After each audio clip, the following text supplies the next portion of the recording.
Hello friends, good morning. स्वागत है आप सबका हमारे यूट्यूब चैनल लर्नर्स क्लासेस में। हम एनालिसिस कर रहे थे घटना चक्र पूर्वावलोकन इकोनॉमिक्स 2030 की।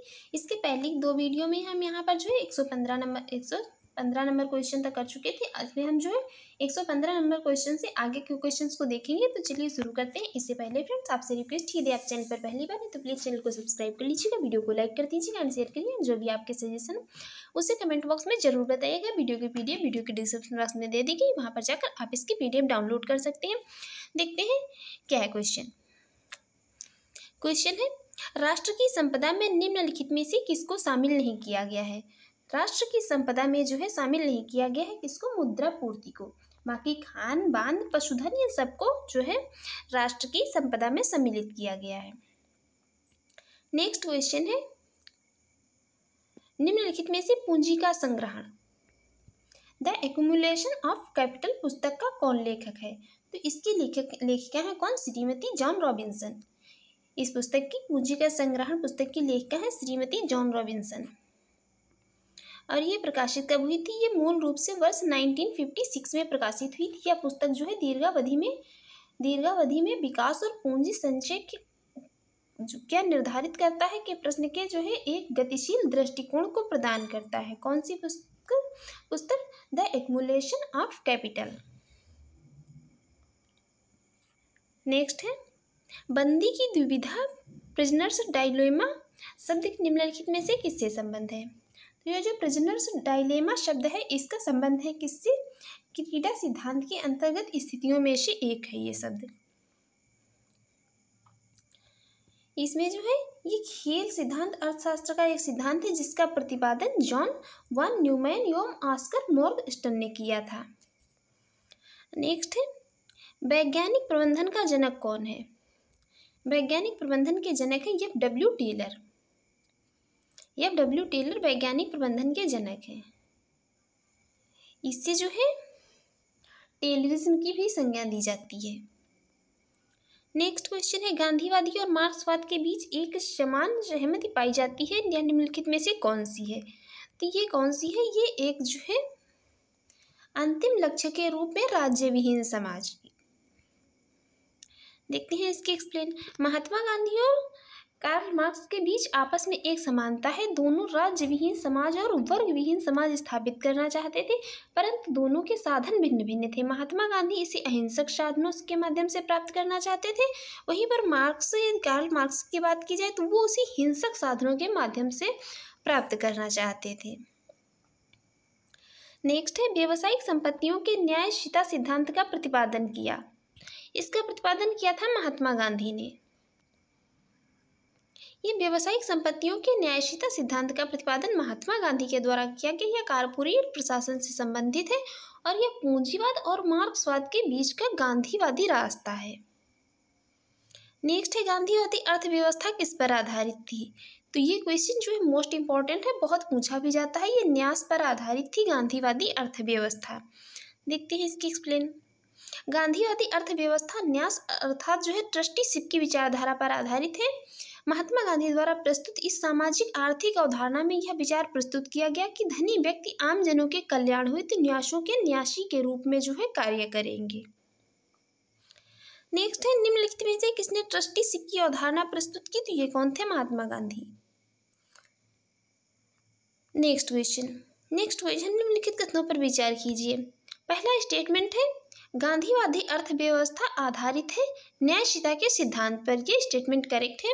सेकंड स्टेटमेंट कह रहा है उत्तर प्रदेश जमींदारी उन्मूलन और भूमि सुधार अधिनियम 1950 अंतर्निहित है नवीं अनुसूची में। ये स्टेटमेंट भी जो है करेक्ट है। थर्ड स्टेटमेंट है जो है 60वें संविधान संशोधन द्वारा भारत में नागरिकों की मतदान करने की आयु 21 वर्ष से घटाकर 18 वर्ष की गई है। ये स्टेटमेंट जो है यहाँ पर इनकरेक्ट है। ये 60वें संविधान संशोधन के द्वारा नहीं की गई है। फोर्थ स्टेटमेंट है 1982 में मेधा पाटेकर ने जो है शीतकारी संगठन का गठन किया। ये स्टेटमेंट भी इनकरेक्ट है, इसलिए राइट आंसर हो जाएगा ऑप्शन ए।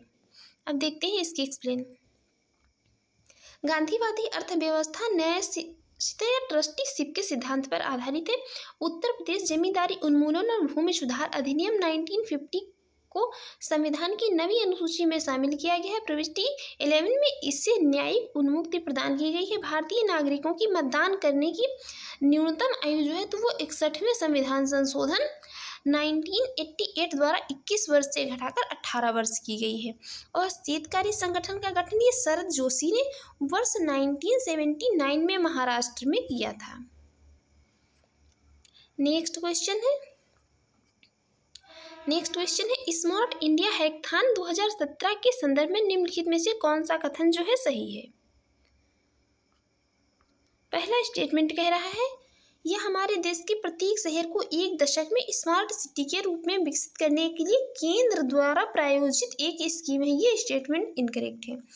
सेकेंड स्टेटमेंट है यह हमारे देश की अनेक समस्याओं का समाधान करने के लिए नई डिजिटल प्रौद्योगिकी नव प्रवर्तनों की अभिज्ञान की एक पहल है। ये सेकेंड स्टेटमेंट करेक्ट है।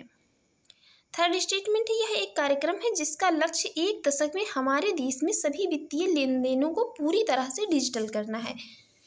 ये थर्ड स्टेटमेंट भी जो है इनकरेक्ट हो जाएगी। राइट आंसर होगा ऑप्शन बी। देखते हैं इसकी एक्सप्लेन।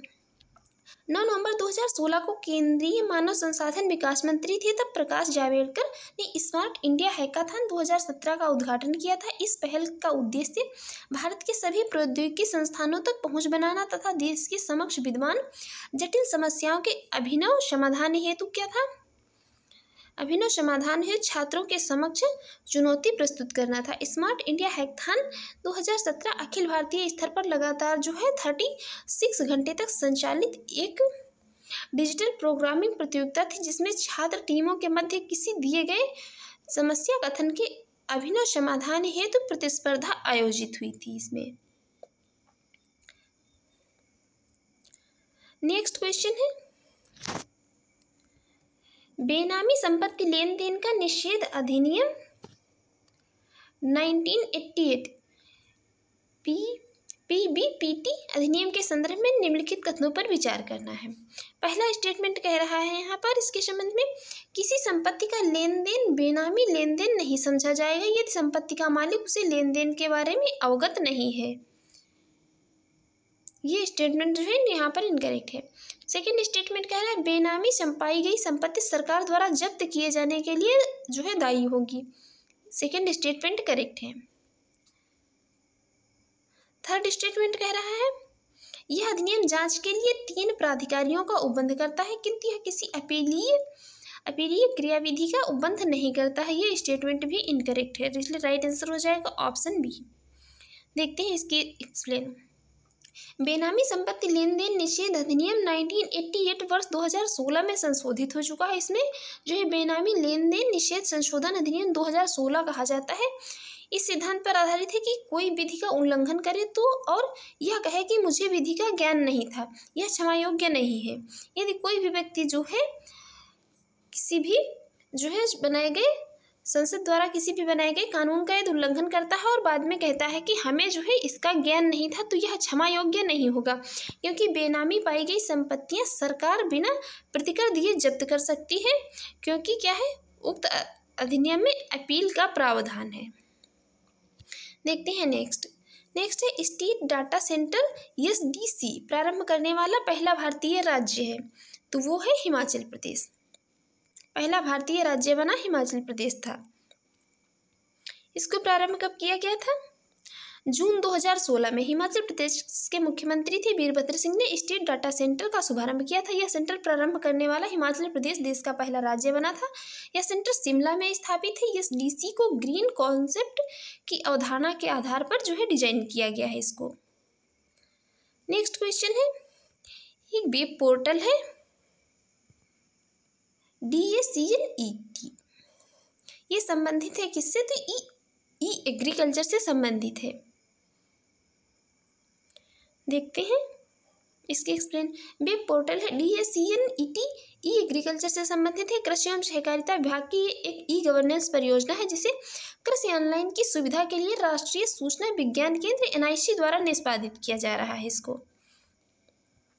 नेक्स्ट क्वेश्चन विश्व का प्रथम कैशलेस अर्थव्यवस्था वाला देश, इंपॉर्टेंट क्वेश्चन है, यह बना है स्वीडन। नेक्स्ट है निम्नलिखित कथनों में से कौन सा सही नहीं है? यहाँ पर बताना है, 4 स्टेटमेंट दिए हैं, बताना है कौन सा स्टेटमेंट जो है सही नहीं है। ये नहीं वाला वर्ड जो है याद रखिए क्वेश्चन में, एग्जाम हॉल में। पहला स्टेटमेंट कह रहा है गोल्डन हैंडशेक स्कीम का संबंध स्वैच्छिक सेवानिवृत्ति से है। ये स्टेटमेंट करेक्ट है। सेकंड स्टेटमेंट है एक संयुक्त पूंजी वाली कंपनी का वास्तविक स्वामित्व अंशधारियों के पास होता है। ये स्टेटमेंट भी करेक्ट है। थर्ड सी स्टेटमेंट कह रहा है मानव विकास रिपोर्ट 2010 के अनुसार भारत में औसत स्कूल अवधि व संभाव्य स्कूल अवधि जो कितनी थी 4.4 और 10.3 थी। ये स्टेटमेंट भी जो है करेक्ट है। फोर्थ स्टेटमेंट है भारत की जनसंख्या प्रक्षेपण के संदर्भ में आयु भूकंप अवधारणा का संबंध है बाल आयु जनसंख्या से। ये स्टेटमेंट जो है बिल्कुल बेतुका दिया हुआ है, इसलिए यही इनकरेक्ट है यहाँ पर। इसका संबंध किससे है? भूकंप आयु धारणा का संबंध जो है बाल आयु जनसंख्या से नहीं बल्कि किससे? वृद्धों की जनसंख्या में बढ़ते अनुपात से है। दृष्टि 2025 का संबंध है, तो इसका संबंध है खाद्य उत्पादन में वृद्धि से। देखते हैं नेक्स्ट यहाँ निम्नलिखित आलेखों पर विचार कीजिए। यहाँ पर जो है 2 ग्राफ दिए हैं, इसमें बताना है 15 दिन की अवधि का कल्पित शेयर बाजार सूचकांक व्यवहार, जिसके अंतर्गत जो है चुनी हुई कंपनियां जिनमें कुछ बहुराष्ट्रीय निगम भी सम्मिलित हैं, बाजार मूल्यों पर भारित औसत है। आलेख में दर्शाया गया है उसी अवधि में बहुराष्ट्रीय कंपनियों का व्यवहार दूसरे आलेख में दर्शाया गया। निम्नलिखित में से कौन सा जो है सार्थक निष्कर्ष है? यहाँ पर जो है आलेख में कुछ ज़्यादा ही छोटा छोटा दिया गया है, देखते हैं। राइट आंसर हो जाएगा यहाँ पर ऑप्शन डी। 12वें दिन बाजार पुनरुत्थान के पक्ष में जो भी कारण रहा है वो केवल गैर बहुराष्ट्रीय निगम कंपनियों से प्रासंगिक प्रतीत होता है। देखते हैं नेक्स्ट क्वेश्चन है अभिष्ट-राष्ट्रीय निर्धारित अंशदान पद को कभी कभी समाचारों में किस संदर्भ में देखा जाता है?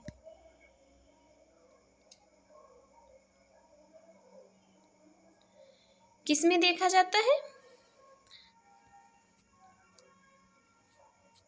ये देखा जाता है इसको, ये जलवायु परिवर्तन का सामना करने के लिए विश्व के देशों द्वारा बनाई गई एक कार्य योजना है। जलवायु परिवर्तन का सामना करने के लिए विश्व के देशों द्वारा एक बनाई गई कार्य योजना है। देखते हैं इसकी एक्सप्लेन।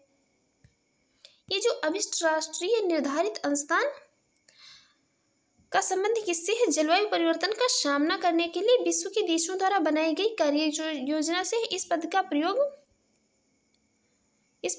जलवायु परिवर्तन पर संयुक्त राष्ट्र फ्रेमवर्क कन्वेंशन के अंतर्गत क्या है? हरित गृह गैसों के उत्सर्जन को कम करने के संदर्भ में किया जाता है।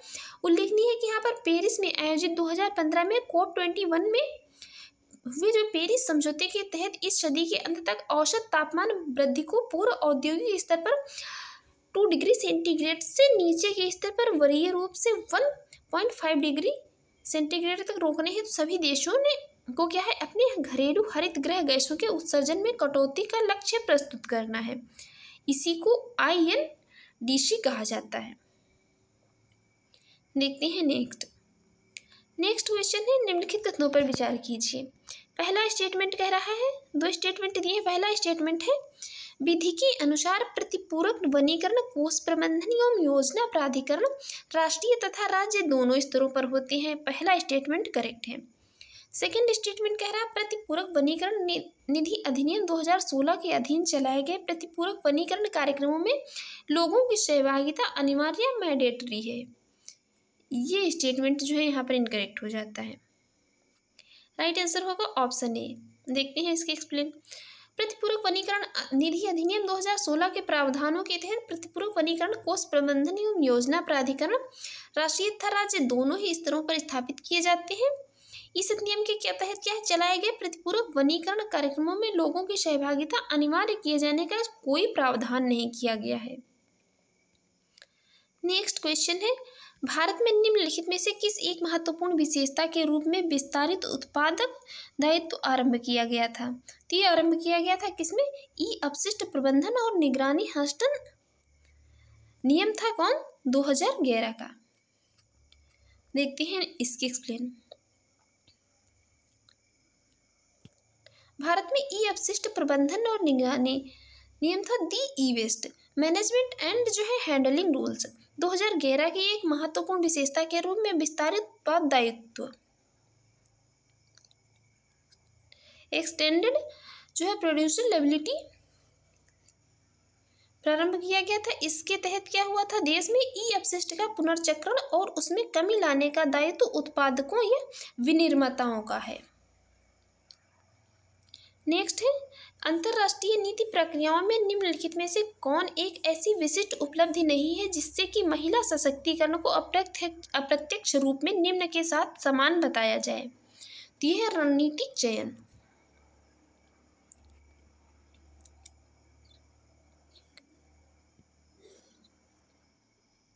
रणनीतिक चयन या अंतर्राष्ट्रीय नीति प्रक्रियाओं में एक ऐसी क्या है, ऐसी विशिष्ट उपलब्धि नहीं है जो कि महिला सशक्तिकरण से परोक्ष रूप से संबंधित हो। रणनीतिक चयन समाजशास्त्र का एक संगठनात्मक जो है क्या सिद्धांत है। यह नेताओं या प्रमुख समूहों में एक गतिशील राजनीतिक प्रक्रिया के विकल्प के रूप में एक संगठन को प्रभावित करने में उनकी भूमिका का वर्णन करता है, जबकि राजनीतिक सहभागिता, न्यायिक सुधार तथा आर्थिक सुरक्षा परोक्ष से महिला सशक्तिकरण से संबंधित है। नेक्स्ट क्वेश्चन है, पहला कथन कह रहा है लीमैन ब्रदर्स यूएस की एक निवेश बैंकिंग कंपनी ने सितंबर 2008 में दिवालियापन संरक्षण अध्याय 11 दायर की है। इसका कारण कह रहा है सब प्राइम लेंडिंग उत्तम से कम उधार वित्तीय संकट के मुख्य कारणों में से एक थी। राइट आंसर होगा ऑप्शन ए तथा आर दोनों से ही तथा आर एक की सही व्याख्या है। ये जो है बहुत पुराना क्वेश्चन है, इसलिए जो है इसकी एक्सप्लेन यहाँ पर इंपॉर्टेंट नहीं है। देखनी है नेक्स्ट क्वेश्चन। नेक्स्ट क्वेश्चन है निम्न कथनों पर विचार कीजिए और बताइए इनमें से कौन सा सही है। पहला स्टेटमेंट कह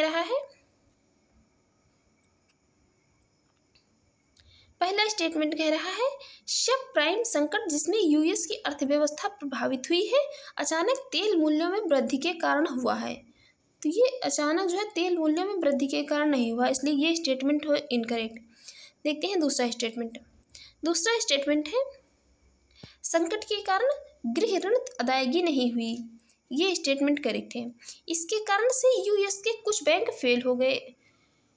करेक्ट स्टेटमेंट है। फोर्थ स्टेटमेंट है सब प्राइम संकट से भारतीय स्टॉक मार्केट लड़खड़ा या क्रैश हो गया है। तो ये स्टेटमेंट भी करेक्ट। राइट आंसर हो जाएगा ऑप्शन सी 2, 3 और 4।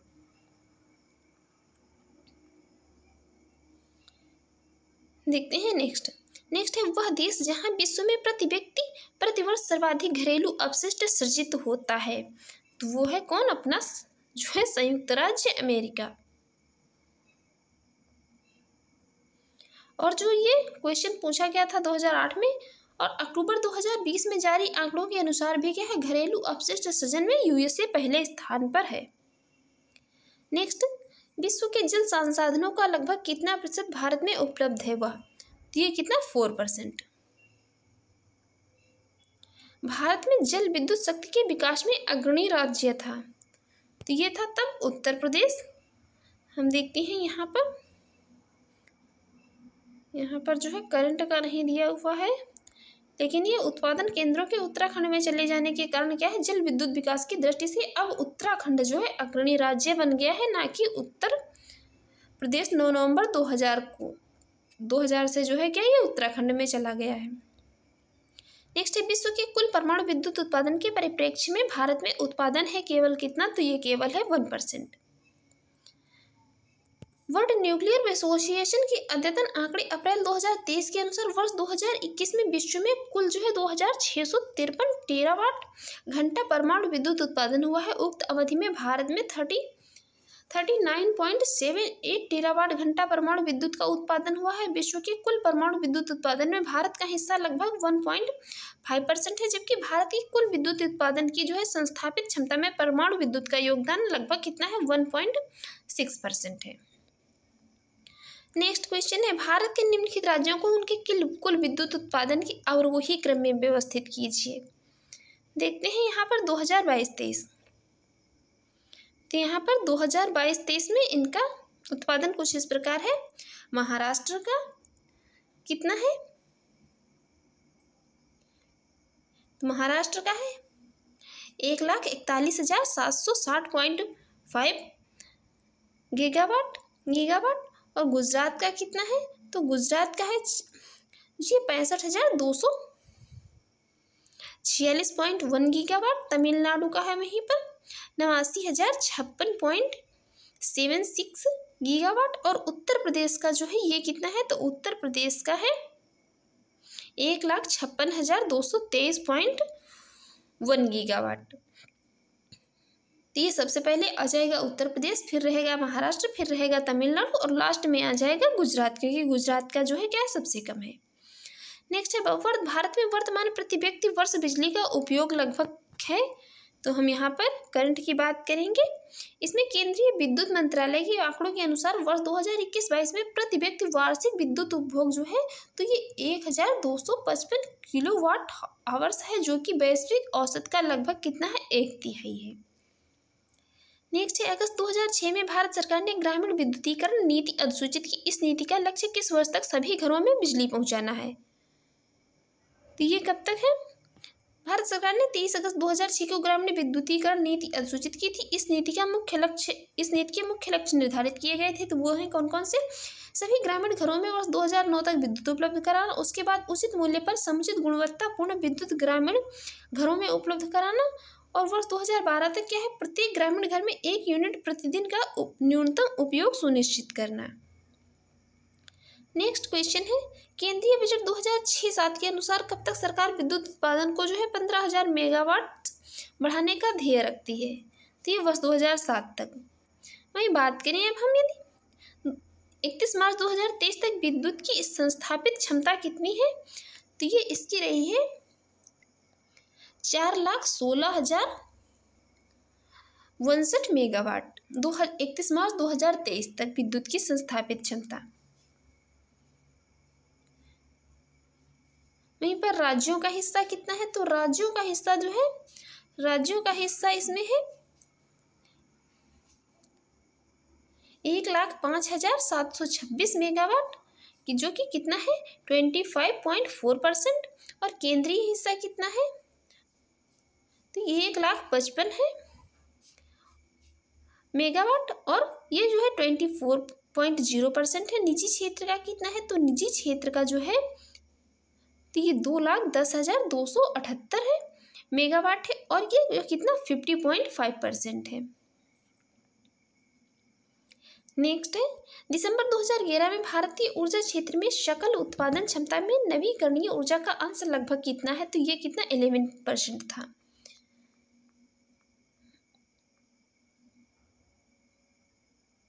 और वहीं पर 31 जनवरी 2023 तक की स्थिति के अनुसार भारत में नवीकरणीय ऊर्जा की जो है संस्थापित क्षमता बृहद जल विद्युत के अतिरिक्त है, ये कितनी है 1,25,160 मेगावाट के स्तर तक पहुंच गई है। जो भारतीय कुल ऊर्जा की संस्थापित क्षमता कितनी है 4,16,059 मेगावाट का, जो कि कितनी है मेगावाट, और परसेंट में ये 30.1% है।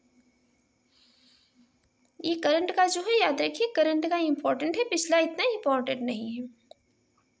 नेक्स्ट है निम्नलिखित में से कौन सा विद्यमान राष्ट्रीय विद्युत नीति का उद्देश्य नहीं है। तो पहला स्टेटमेंट है अगले 5 वर्षों में सभी परिवारों को विद्युत उपलब्ध कराना, ये भी है उसका उद्देश्य। 2012 तक विद्युत शक्ति की मांग को पूरा करना, ये स्टेटमेंट भी सही है। थर्ड स्टेटमेंट है उपभोक्ता के हित की रक्षा, ये भी है। डी है प्रति इकाई विद्युत की कीमत को कम करना, तो यही वाला नहीं है। नेक्स्ट है ऊर्जा क्षेत्र पर ब्याज भुगतान भार कम करने हेतु भारत सरकार ने कौन सी योजना प्रारंभ की है। तो ये प्रारंभ की गई थी कौन सी, उदय योजना। इसको प्रारंभ किया गया था कब, 2015 में। विद्युत मंत्रालय द्वारा उज्ज्वल डिस्कॉम्स इंश्योरेंस योजना या उदय योजना प्रारंभ की गई थी। उदय को विद्युत वितरण कंपनियों डिस्कॉम की वित्तीय तथा परिचालन क्षमता में सुधार लाने के लिए शुरू किया गया था। इस योजना में ब्याज भार, विद्युत लागत और समग्र तकनीकी और वाणिज्यिक हानियों को कम करने का प्रावधान जो है इसमें किया गया है। नेक्स्ट है निम्नलिखित में से कौन सही सुमेलित नहीं है। प्राथमिक ऊर्जा, ज्वारीय शक्ति, यही सही सुमेलित नहीं है।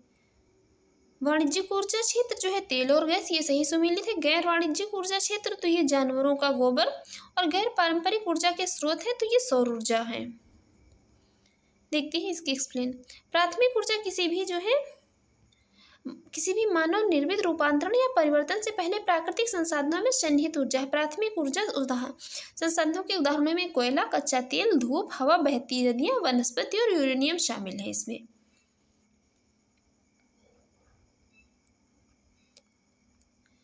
नेक्स्ट क्वेश्चन है, निम्नलिखित कथनों पर विचार करना है। भारत में क्षेत्रीय विषमताएं अत्यधिक है और हाल के वर्षों में बढ़ती रही हैं क्योंकि पहला स्टेटमेंट कह रहा है केवल चुने हुए स्थलों में ही बार बार निरंतर निवेश किया जाता रहा है। ये पहला स्टेटमेंट करेक्ट है, बिल्कुल सही बात है कि चुने हुए स्थलों में ही बार बार निरंतर निवेश किया जाता रहा है। दूसरा स्टेटमेंट कह रहा है कुछ क्षेत्र कृषि जलवायवीय रूप से विकास किए जाने के कम अनुकूल हैं। ये भी बात सही कह रहा है।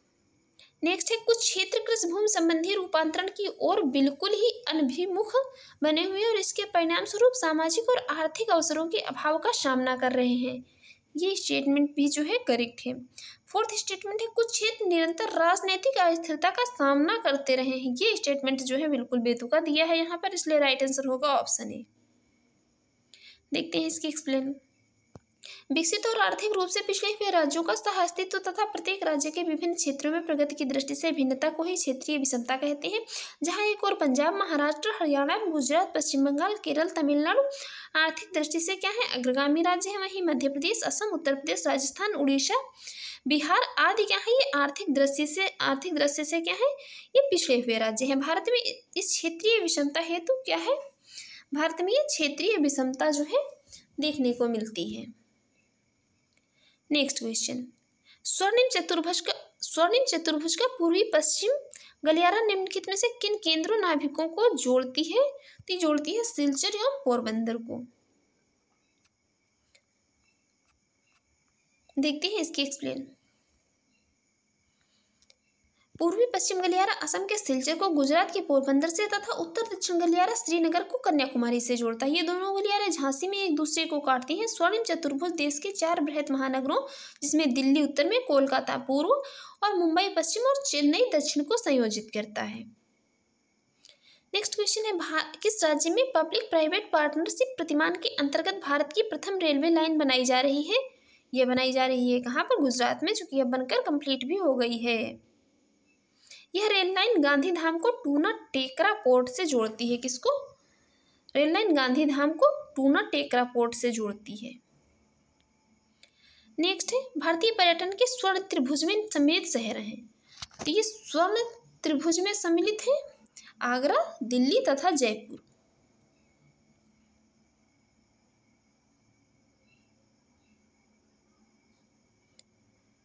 देखते हैं नेक्स्ट, विश्व का 1/3 से अधिक कच्चा इस्पात का उत्पादन प्राप्त होता है। ये प्राप्त होता है कहाँ से? चीन से। तो ये क्वेश्चन पूछा गया 2011 में। हम देखते हैं जो है वर्तमान में कहाँ से प्राप्त होता है। तो विश्व स्टील एसोसिएशन के आंकड़ों के अनुसार वर्ष 2022 में कुल वैश्विक स्तर पर कच्चे इस्पात का उत्पादन जो है 1878.5 मिलियन टन था, जिसमें चीन की हिस्सेदारी कितनी थी? 1013.0 मिलियन टन, जो कि 53.93% थी, तथा भारत की हिस्सेदारी 124.7 मिलियन टन थी, जो कि कितनी है? मात्र 6.64% ही है। देखते हैं नेक्स्ट है वर्ष 2022 के प्रारंभ में कौन सा देश इस्पात उत्पादन में विश्व में सबसे ऊपर रहा है?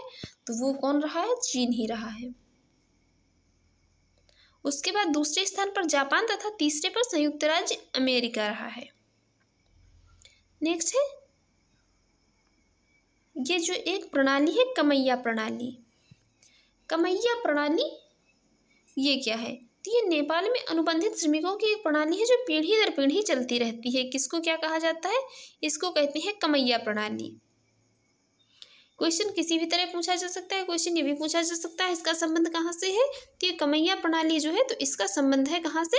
नेपाल से। नेपाल के अनुबंधित श्रमिकों की एक प्रणाली है, जिसको अब क्या है नेपाल सरकार द्वारा समाप्त घोषित किए जाने के बावजूद मंत्रियों और नौकरशाहों द्वारा क्या है बदस्तूर जारी है। नेक्स्ट है निम्नलिखित कथनों में से कौन सही नहीं है? पहला स्टेटमेंट है भारत 1947 तक ब्रिटेन का उपनिवेश था, करेक्ट है। सेकंड है ब्रिटिश काल में भारतीय अर्थव्यवस्था गतिविहीन रही है, ये स्टेटमेंट भी करेक्ट है। सी स्टेटमेंट है ब्रिटिश काल में भारत विनिर्मित माल का पूर्तिकर्ता था, कहाँ से हो जाएगा? यही स्टेटमेंट जो है करेक्ट है, तो इसलिए यही स्टेटमेंट यहाँ पर यही आंसर होगा, right answer option C. Fourth statement है ब्रिटिश काल में भारत कच्चे माल का पूर्ति करता था। ये स्टेटमेंट भी जो है क्या है, करेक्ट है।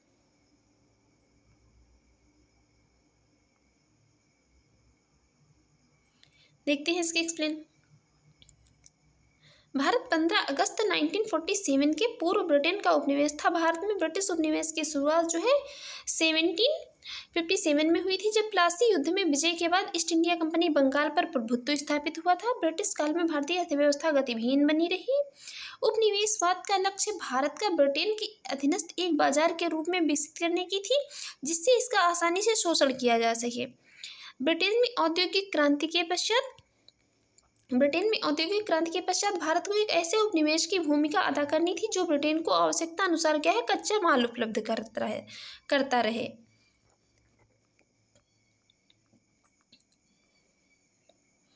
भारत को क्या था, भारत को ये औद्योगिक पूंजी के अनुकूल बनाने के लिए स्थानीय शिल्प उद्योगों को नष्ट कर कृषि प्रधान देश के रूप में परिवर्तित करना अंग्रेजों को निश्चित नीति का अंग था। जो ये भारत को यह है एक कृषि प्रधान देश के रूप में परिवर्तित करना चाहते थे, और जो स्थानीय शिल्प या उद्योग धंधे थे, छोटे उद्योग धंधे, उनको नष्ट करके, क्योंकि भारत ब्रिटिश काल में विनिर्मित माल का आपूर्तिकर्ता ना होकर कच्चे माल का आपूर्तिकर्ता था। नेक्स्ट है अर्थशास्त्र के संबंध में निम्नलिखित कथनों में से कौन सा सही नहीं है। अर्थशास्त्र के संबंध में, इकोनॉमिक्स के संबंध में पहला स्टेटमेंट यह राजा के कर्तव्यों को निर्दिष्ट करता है, तो ये स्टेटमेंट करेक्ट है। सेकेंड स्टेटमेंट है बी वाला, यह देश के उस समय के आर्थिक जीवन का वर्णन करता है, ये स्टेटमेंट इनकरेक्ट है, तो इसलिए राइट आंसर हो जाएगा यही ऑप्शन बी। यह राजनीति के सिद्धांत स्थापित करता है, ये भी सही है। यह वित्तीय सुधारों की आवश्यकता पर बल देता है, ये स्टेटमेंट भी है जो है सही है। नेक्स्ट है कौटिल्यकृत अर्थशास्त्र कितने अधिकरणों में विभाजित है। ये विभाजित है कितने में, 15 में। नेक्स्ट है अथावना का क्या मतलब है। अथावना का मतलब है भू राजस्व विभाग। देखते हैं इसके एक्सप्लेन। मध्यकालीन विजयनगर साम्राज्य में भू राजस्व विभाग को क्या अथावाना कहते थे। विजयनगर साम्राज्य में एक कुशल भू राजस्व प्रणाली लागू थी, जिसके अंतर्गत भूधारितों का वर्गीकरण जलमग्न भूमि, असिंचित भूमि, बगीचा इत्यादि कर उस हिसाब से इन भूमियों पर लगान आरोपित किया जाता था। नेक्स्ट, भारत में कितने पिन क्षेत्रों में विभाजित किया गया है। तो भारत को जो है ये 8 पिन क्षेत्रों में विभाजित किया गया है। याद रखिए ये मोस्ट इंपॉर्टेंट क्वेश्चन है। ये अभी जो हाल ही में एक बार और पूछा गया था यूपीपीसीएस के एग्जाम में। भारत को कुल जो है वर्तमान में भारत को कुल 9 पिन जो है पोस्टल इंडेक्स नंबर क्षेत्र में विभाजित किया गया, जिनमें 8 पिन क्षेत्र भारत के राज्यों संघीय क्षेत्रों से संबंधित है, जबकि 9वां पिन क्षेत्र जो है ये आर्मी पोस्ट से संबंधित है और फील्ड पोस्ट ऑफिस के लिए है। राज्यों संघीय क्षेत्रों के पिन क्षेत्रों के आधार पर इसका उत्तर जो है क्या है, डी ही होगा। देखते हैं नेक्स्ट निम्नलिखित कथनों पर विचार कीजिए। पहला स्टेटमेंट है भारत में डाकघरों की संख्या जो है 1.5 लाख से अधिक है, ये स्टेटमेंट करेक्ट है। नेक्स्ट है भारत संचार निगम लिमिटेड बीएसएनएल का गठन वर्ष 1997 में हुआ था, ये 1997 में थोड़ी हुआ था। 3 स्टेटमेंट है भारतीय दूरसंचार विनियामक प्राधिकरण TRAI का गठन वर्ष 2000 में हुआ था, ये 2000 में इसका गठन नहीं हुआ था। देखते हैं इसके एक्सप्लेन।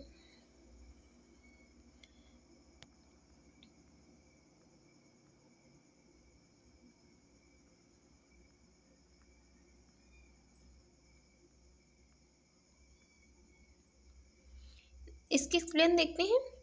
31 मार्च 2003 की स्थिति के अनुसार भारत में डाकघरों की संख्या जो कितनी थी, तो ये भारत में डाकघरों की संख्या थी 1,55,618 थी। या अगस्त 2021 की स्थिति के अनुसार कितनी थी, तो ये 1,59,392 थी जबकि भारतीय डाकघर ने 1 अक्टूबर 2004 को अपने 150 वर्ष स्थापना हुई थी। कब, 1 अक्टूबर 1844 इसकी स्थापना हुई थी। 1 अक्टूबर जो है 1854 में पूरे किए। और वहीं पर भारतीय डाकघर विश्व की सबसे बड़ी डाक प्रणाली है। और भारत संचार निगम लिमिटेड BSNL का गठन कब हुआ था? तो इसका गठन हुआ था 1 अक्टूबर 2000 को पूर्ववर्ती संचार सेवा दूरसंचार विभाग के निगमीकरण से हुआ था। और जो भारतीय दूरसंचार विनियामक प्राधिकरण, इसका गठन कब हुआ था? 1997 में हुआ था, ना कि 2000 में। नेक्स्ट क्वेश्चन है, कोषीय परिचालन में दक्षता एवं कार्य क्षमता के लिए किस बैंक को एशियन बैंक अवार्ड 2001 प्रदान किया गया? तो ये प्रदान किया गया था IDBI को, जो कि भारतीय औद्योगिक विकास बैंक को। देखते हैं नेक्स्ट क्वेश्चन। नेक्स्ट क्वेश्चन है, फरवरी 2011 में संघीय पेट्रोलियम मंत्री द्वारा भारत का सबसे बड़ा नेफ्था क्रैकर प्लांट का उद्घाटन किस राज्य में किया गया? तो ये हरियाणा में किया गया था। नेक्स्ट है, तेल का एक बैरल लगभग किसके बराबर होता है? तेल का एक बैरल होता है कितना? 159 लीटर के बराबर। तेल का एक बैरल जो है 42 अमेरिकी गैलन या 158.9873 लीटर लगभग जो है 159 लीटर के बराबर होता है। नेक्स्ट, घरेलू गैस सिलेंडर में भरी LPG का भार किलोग्राम में होता है, तो ये कितना होता है? ये 19.0 होता है। नेक्स्ट है, PVR सिनेमा का पूरा सही नाम है, इसका है Priya village road show, PVR cinema का पूरा नाम। और ये जो है वर्ष 1995 में प्रिया एग्जीबिटर प्राइवेट लिमिटेड और विलेज रोड शो लिमिटेड मिलकर वर्ष 1997 में साकेत में प्रथम PVR मल्टीप्लेक्स लॉन्च किया था। PVR सिनेमा का पूरा नाम प्रिया विलेज रोड शो है।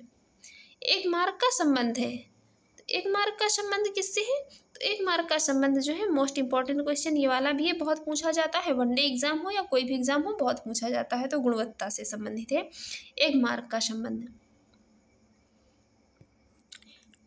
एक मार्क एक क्या है? प्रमाणिक चिन्ह है जो भारत में कृषि खाद्य उत्पादों पर लगाया जाता है। क्वेश्चन जो है किसी भी तरह पूछा जा सकता है। ये उत्पाद भारत सरकार के विपणन तथा निरीक्षण निदेशालय द्वारा निर्धारित मानकों पर खरे उतरते हैं। एक मार्क का उपयोग कृषि उत्पाद अधिनियम 1937 के अधीन किया जाता है। इसे वर्ष 1986 में जो है क्या संशोधित कर दिया गया था। एक मार्क क्या है? तो गुणवत्ता गारंटी की एक मोहर है। नेक्स्ट है, निम्नलिखित कथनों पर विचार कीजिए। पहला स्टेटमेंट कह रहा है मोटर वाहनों के टायरों और ट्यूबों के लिए भारतीय मानक ब्यूरो BIS का मानक चिन्ह अनिवार्य है। ये स्टेटमेंट करेक्ट है। नेक्स्ट है, एक मार्क खाद्य एवं कृषि संगठन FAO द्वारा जारी एक गुणवत्ता प्रमाणन चिन्ह है, तो ये इसके द्वारा जारी नहीं है। देखते हैं इसकी explain. Bureau of Indian standards, यह भारतीय मानक bureau of Indian standards Bharat का राष्ट्रीय मानक संस्थान है जो भारत में औद्योगिक विकास या उपभोक्ता संरक्षण तथा दैनिक जीवन में मानकों के निर्धारण की संगठित प्रक्रिया जनवरी 1947 में भारतीय मानक संस्था जो इंडियन स्टैंडर्ड्स इंस्टीट्यूशन की स्थापना के साथ शुरू हुई थी। भारतीय मानक ब्यूरो 1 अप्रैल 1987 को जो है संसदीय अधिनियम और 1986 के द्वारा अस्तित्व में आया था, जिसने भारतीय मानक संस्था ISI के कार्यों को ग्रहण किया। इस संस्था का उद्देश्य वस्तुओं का मानकीकरण, चिन्हीकरण और उन्हें गुणवत्ता प्रमाण पत्र देना तथा इन कार्यों से संबंधित एवं अनुषंगी मामलों से संबंधित गतिविधियों का सामंजस्यपूर्ण विकास करना है। वर्तमान में राष्ट्रीय स्तर पर भारतीय मानक ब्यूरो ने विभिन्न प्रकार के उत्पादों के लिए जो है कितने 14,000 से अधिक लाइसेंस जारी किए हैं। और ISI का निशान जो है तो भारतीय मानक ब्यूरो द्वारा प्रदान किए जाने वाला प्रमुख मानक चिन्ह है। ये अधिकांश सभी जो है संसाधित या प्रोसेस किए गए खाद्य उत्पादों सहित आम उपभोग की अधिकांश वस्तुओं पर जैसे विद्युत उपकरण, सीमेंट, लोहे के पाइप आदि पर लगाया जाता है। अब बात करेंगे एक मार्क की, तो एक मार्क जो है खाद्य एवं कृषि संगठन FAO के द्वारा जारी नहीं बल्कि भारत सरकार के जो ये विपणन एवं निरीक्षण निदेशालय DMI के द्वारा जारी एक गुणवत्ता प्रमाण चिन्ह है। विपणन एवं निरीक्षण निदेशालय खाद्य पदार्थों का श्रेणीकरण एवं चिन्हांकन करता है। इस विभाग की स्थापना वर्ष 1935 पे किसान और कल्याण, ये जो कृषि और किसान कल्याण मंत्रालय है भारत सरकार के तहत कृषि सहयोग और किसान कल्याण विभाग के संलग्न कार्यालय के रूप में की गई थी। नेक्स्ट है ISO। जो ये ISO है तो ये क्या है? ISO है ये एक अंतरराष्ट्रीय प्रमाण पत्र जो प्रदूषण नियंत्रण प्रणाली स्थापित करने वाली क्या है, औद्योगिक इकाइयों को दिया जाता है।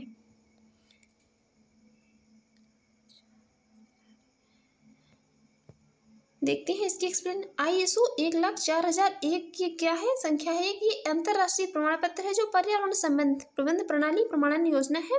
यह प्रमाण पत्र ऐसी औद्योगिक इकाइयों को ही प्रदान किए जाते हैं जो पर्यावरण संरक्षण तथा पर्यावरण संबंधी कानूनों को लागू करती हैं। नेक्स्ट है निम्नलिखित में से किस मद को भौगोलिक संकेतांक अधिनियम 1998 के अंतर्गत सुरक्षा नहीं प्रदान की गई है? तो यहाँ पर देखते हैं किसको नहीं प्रदान की गई है। जो GI टैग अधिनियम है 1998 के अंतर्गत कुल जो है कितने 169 भौगोलिक संकेतकों को पंजीकृत सुरक्षा प्रदान की गई, जिसमें लखनऊ का चिकन शिल्प, बनारसी साड़ी, दार्जिलिंग चाय तथा इलाहाबाद का सुरखा अमरूद सभी जो है क्या सभी का पंजीकरण इस अधिनियम के अंतर्गत किया जाता है। और वहीं पर 1 अप्रैल 2019 को भारत में जो है कुल कितने 370 भौगोलिक संकेतक जो है पंजीकृत हैं। तो फ्रेंड्स, आपको हमारी ये वीडियो अच्छी लगी और आपके एग्जाम के लिए यूजफुल रही तो आप हमारे यूट्यूब चैनल पर पहली बार है तो प्लीज़ चैनल को सब्सक्राइब कर लीजिएगा, वीडियो को लाइक कर दीजिएगा एंड शेयर करिए। एंड जो भी आपके सजेशन हो उसे कमेंट बॉक्स में जरूर बताइएगा। वीडियो की PDF वीडियो की डिस्क्रिप्शन बॉक्स में दे दी गई, वहाँ पर जाकर आप इसकी PDF डाउनलोड कर सकते हैं। Thanks for watching.